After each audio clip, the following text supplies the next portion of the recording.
శబ్దం, వీధి కుక్క మురిగే శబ్దం, తెలియని ఏదో శబ్దం.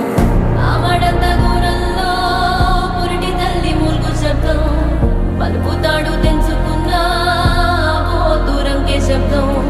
పాకలోని మేకలన్నీ కకావికలైన శబ్దం.